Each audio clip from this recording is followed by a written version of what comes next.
अस्सलामुअलैकुम everyone, welcome back to my channel, welcome back to another video.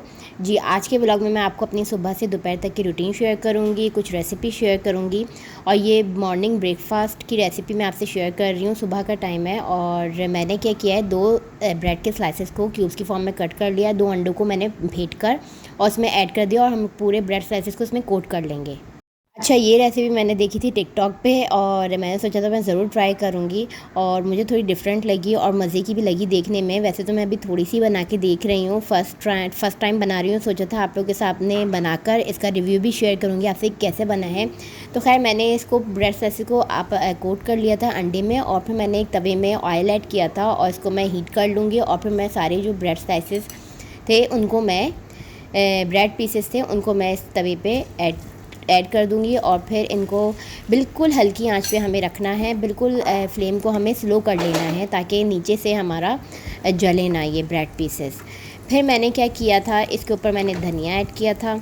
अच्छा, topping आप अपनी मर्ज़ी की कर सकते हैं। मैंने धनिया, टमाटर और ऑलिव्स और बस चीज़ ऐड कर दी थी। नमक, काली मिर्च मैं अंडे में पहले डालना भूल गई थी लेकिन मैंने फिर बाद में ऐड कर दिया था नमक और काली मिर्च। ऊपर से आप ऐड कर दें, मसला नहीं है, और चीज़ ऐड कर दें तो ये ज़बरदस्त इतना मज़े का ब्रेकफास्ट रेडी हो गया था। टॉपिंग आप अपनी मर्ज़ी की कर लें, आप मशरूम्स ऐड कर दें, आप चिकन फ्रैंक्स ऐड कर दें, आप चिकन के बॉइल्ड पीसेस ऐड कर दें, मर्ज़ी है आपकी। फ़र्स्ट टाइम मैं बना रही थी तो मैं थोड़ा तो डर के बनाई थी कि अगर अच्छा ना बना तो ना तो मैं खाऊंगी ना बच्चे खाएंगे, ज़ाया जाएगा। इसलिए मैंने अभी फ़र्स्ट टाइम बना रही थी तो मैंने थोड़ा सा ही बनाया कि मैं बनाकर देखूं बच्चे खाते हैं कि नहीं खाते, और यकीन करें बच्चों ने इतने मज़े से खाया। वैसे तो मेरे बच्चों को अंडा बिल्कुल नहीं पसंद लेकिन मैं ज़रूर मॉर्निंग टाइम देती हूँ उन्हें ब्रेकफास्ट में कि अंडा ज़रूर खाओ, भले वो बॉयल एग हो, ऑमलेट हो या फ्राइड एग हो। तो ये है कि बच्चे ने शौक़ से खाया, उनको पता ही नहीं कि ये क्या है, अंडा है या क्या है, वो समझ से पिज़्ज़ा है ये। और यकीन करें पिज़्ज़े का बिल्कुल टेस्ट आया था, झटपट सा पिज़्ज़ा रेडी हो गया था।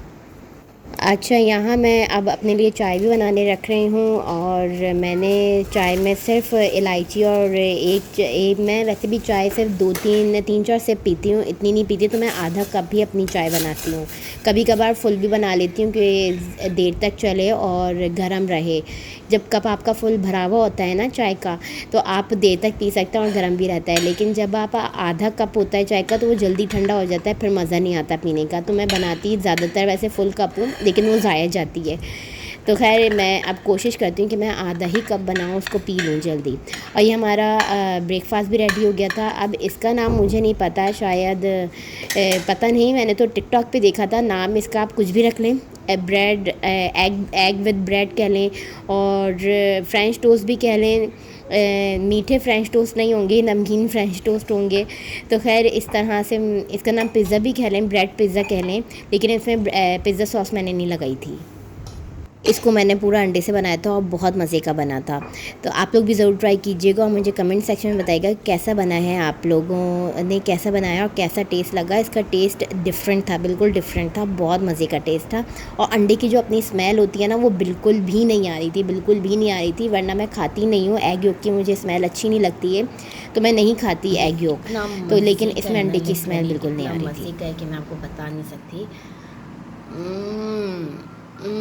बहुत मज़े का है, बहुत मज़े का है। तो ट्राई करके मुझे ज़रूर कमेंट सेक्शन में बताइएगा कैसा बना है। खैर यहाँ फिर मैं आ गई थी किचन में और फिर मैं अब दाल चढ़ाने रख रही थी।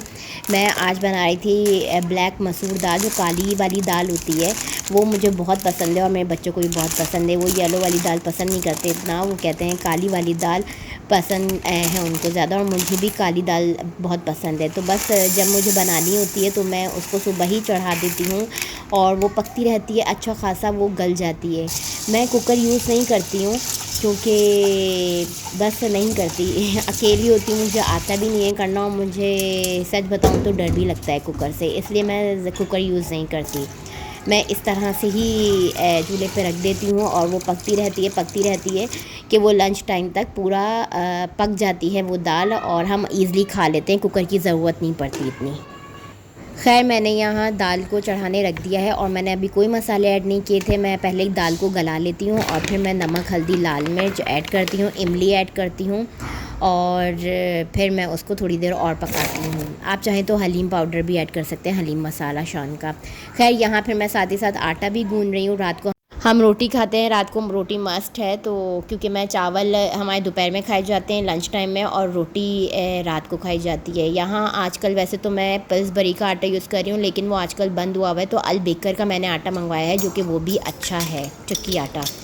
तो बहुत सारी ओमान से लड़कियां हैं जो मुझे वॉच करती हैं, तो मैं उनको बताऊंगी। जो नई आई हैं वो मुझसे क्वेश्चन करती हैं। तो आटा यहाँ जो है पिल्सबरी का अच्छा होता है।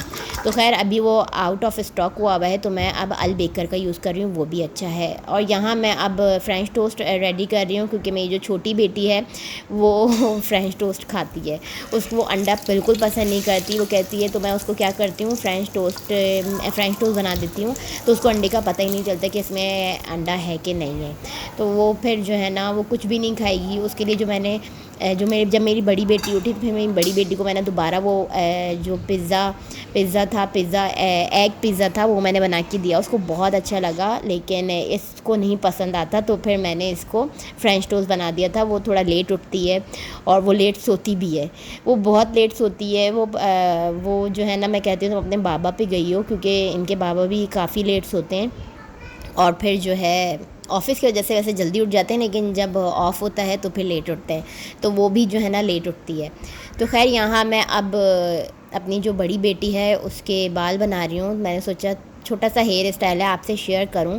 और मेरी बड़ी बेटी को जो है ना बाल खुले रखने का बड़ा शौक़ है, वो बस खुले रखती है और कहती है मुझे अपने बालों की कटिंग भी नहीं करवानी। तो अब मैं क्या करूं, मैं सोचती हूँ कि चलो ठीक है, अब मैं थोड़ा सा टाइम निकाल के ना इसकी हेयर स्टाइल में इस तरह से ब्रेड्स बना देती हूँ, और उसको इसके आधे बाल खुले रखते हैं, आधे बालों में ब्रेड बन जाती है, क्योंकि ये फुल ब्रेड नहीं बनाती और ना तो ये पुनी बांधती है। और गर्मी भी इतनी है। खैर यहाँ तो ओमान में इतना गर्मी का पता नहीं चलता है, आप घर में रहते हैं, घर में एसी ऑन रहता है। हाँ, पाकिस्तान में ज़्यादा पता चलता है, क्योंकि पाकिस्तान में लोड शेडिंग इतनी होती है, लाइट इतनी जाती है और गर्मी इतनी पड़ती है।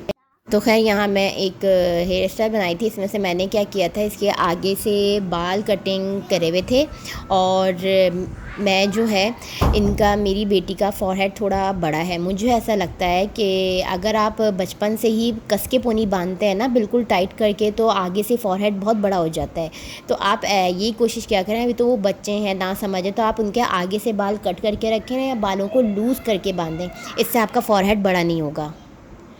तो मैं क्या करती हूँ, इसके मैं आगे से बाल कट करके रखती हूँ अपनी दोनों बेटियों के। जैसे ही बढ़ते हैं मैं खुद ही घर में, अब तो मुझे प्रैक्टिस इतनी हो गई है कि मैं बिल्कुल जो है ना लेवल में कट कर लेती हूँ आगे से कट करने की।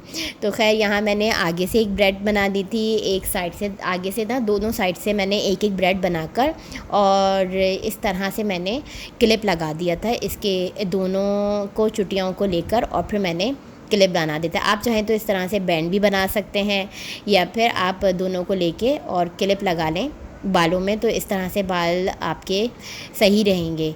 और मेरी बड़ी बेटी को बिल्कुल बांधने का शौक़ नहीं है, वो कहती है बस खुले रखो, और ना ही तो हेयर कटिंग करवाने देती है। तो मैंने सोचा चलो ठीक है, मैं अब ये हेयर स्टाइल बना देती हूँ। इससे ना तो आगे बाल आएंगे, ना तो पीछे से भी सही लगेंगे और कुछ सुलझे हुए लगेंगे, वरना तो जब वो खोले रखती है ना सारे उलझ जाते हैं। और आगे से मैं देखिए मैंने खुद ही कटिंग की है, थोड़े बहुत ऊपर नीचे हो गए, लेकिन मैं आगे से खुद ही कटिंग कर लेती हूँ दोनों बेटियों की, कि इनके फ़ॉरहेड इतने बड़े ना हो। तो खैर यहाँ मैं दूसरा भी कर रही हूँ। पाकिस्तान में इतनी गर्मी है तो बाल तो खुले रखना बहुत मुश्किल है, तो आप इस तरह से पोनी बनाकर और पोनी टेल कर और फिर ऊपर से आप क्लिप लगा दें इसको फ़ोल्ड करके। तो इस तरह से भी ये गर्मी का तोड़ हो जाएगा, आगे से बाल भी आपके आगे रहेंगे, जिसकी इसको बड़ा शौक़ है आगे रखने का। तो मैं कहती हूँ आगे से बाल भी आगे रहेंगे, पता नहीं चलेगा, पीछे से फ़ोल्ड भी हो जाएंगे। या तो आप ऐसी पोनी टेल भी कर सकते हैं। साथ में मैं अपने साथ एक पानी की बॉटल ज़रूर रखती हूँ, सुबह मैं भर के रखती हूँ अपनी टेबल पे, और ये मैं दोपहर तक ख़त्म कर लेती हूँ, और उसी टाइम ही ख़त्म हो जाती है ये, क्योंकि मैं पानी बहुत पीती हूँ। पानी से आपकी स्किन भी अच्छी रहती है, ग्लो भी करती है और सही रहती है। बाकी ये कुछ कपड़े हैं जो मैं बाहर से लेकर आई थी, ड्राई होकर इसको फ़ोल्ड करूँगी। देखें वो बुक पढ़ के गई थी, वो इधर ही रख दी। वो बुक्स दोनों बच्चे पढ़ रहे थे, वो उधर ही रख दी। अब ये सारा जो फैलावा है ना, अभी मैंने सफाई की है, अब ये दोबारा से जो है ना मुझे क्लीनिंग करनी पड़ती है। ये लोग जहाँ जहाँ बैठते हैं वहीं वो चीज़ें छोड़ देते हैं, और पूरा दिन यही रहता है। अभी यहाँ से संगवा कर आओ, वो चीज़ ये लोग कर देते हैं, ख़राब। बस ये पूरा दिन जो है ना मेरी यही रूटीन रहती है कि मैं कभी यहाँ से संगवाती हूँ, कभी वहाँ से सही करती हूँ, और ये अब कपड़े फ़ोल्ड कर रही हूँ और ये हो गए चुटकी बजा के। आप देख लें मेरे हस्बैंड के कितने हैं और मेरे बच्चों के कितने हैं, और मेरा तो सिर्फ़ एक ही ड्रेस है। तो ख़ैर यहाँ अब मैं ले रही हूँ अपनी मल्टीविटामिन। बहुत सारे लोग मुझसे पूछते हैं कि आप घर की अपनी डेली रूटीन भी शेयर करें, तो ये मेरी मल्टीविटामिन है, परफेक्टिल के नाम से है, और जो मुझे डॉक्टर ने रिकमेंड की थी। इससे पहले मैं स्ट्रेस टैब ले रही थी और अब मैंने ये वाली लेना स्टार्ट कर दी है, और ये भी अच्छी है। लेकिन आप लोग ऐसे यूज़ नहीं कीजिएगा, अपने डॉक्टर से पहले पूछिएगा और फिर यूज़ कीजिएगा। खैर यहाँ ये देखिए बच्चों के रात में आते हैं कारी साहब, और ये लोग स्कार्फ़ पहन के इधर ही रख देती हैं, तो ये मुझे ये भी सब करना पड़ता है, इसको हैंगर में करके हैंग करना पड़ता है। बाकी ये हमारी दाल भी गल गई है, और इसमें मैंने टमाटर, हरी मिर्चें और नमक, हल्दी, लाल मिर्च पाउडर और इमली ज़रूर डाला करें ब्लैक दाल में, तो बहुत मज़े की लगती है। इमली डालने से ब्लैक दाल का जो टेस्ट है ना वो उभर आता है। और ये कुछ तड़के के लिए चीज़ें हैं, लाल गोल मिर्चें, हरी मिर्चें, ज़ीरा, प्याज, धनिया, और इसमें लहसुन भी था जो मैंने बाद में ऐड किया। तो खैर ये मेरी दाल हो गई है, तड़का मैंने दे दिया है। बाकी चावल भी बॉयल हो गए हैं। चावल वैसे तो मैं ज़्यादातर ज़ीरे वाले बनाती हूँ, लेकिन जब टाइम नहीं होता ना तो जल्दी जल्दी बस बॉयल कर लेती हूँ सादे। तो अब भी तो मैंने बॉयल किए हैं, सिर्फ सादे जो बॉयल सिंपल होते हैं। साथ में सैलेड हमारे दाल चावल के साथ खाए जाते हैं, पापड़ खाए जाते हैं, पापड़ थे नहीं, और बस इसमें अचार, ये अचार बहुत मज़े का है। इधर कैरी का अचार है, ये शान का भी होता है मिक्स अचार, लेकिन ये अचार ये यहीं का ही है, आई थिंक इंडिया का है, और ये कद्दू मैंगो के नाम से है, कद्दू मैंगो पिकल। तो ये बहुत मज़े का अचार है, कभी ट्राई कीजिएगा, ये लुलू में आपको मिल जाएगा। और ये कैरी का अचार होता है, बहुत छोटी छोटी कैरी होती है इसमें डली हुई, और बहुत मज़े का अचार लगता है। तो दाल चावल और किसी सब्ज़ी के साथ बहुत मज़े का लगता है। सब्जियाँ सिंपल दाल रोटी भी खाएंगे ना, उसमें ये अचार डालेंगे तो बहुत मज़े का लगता है। अक्सर मैं दाल में भी येलो वाली दाल जब बनाती हूँ ना, उसमें ये अचार का 1 चम्मच डाल देती हूँ, तो बहुत मज़े की लगती है। तहारी में भी आप अचार यूज़ करें तो बहुत मज़े का लगेगा। दुआ में याद रखिएगा, अपना बहुत ख्याल रखिएगा, और मेरे चैनल को सब्सक्राइब करना नहीं भूलिएगा। अल्लाह हाफ़िज़।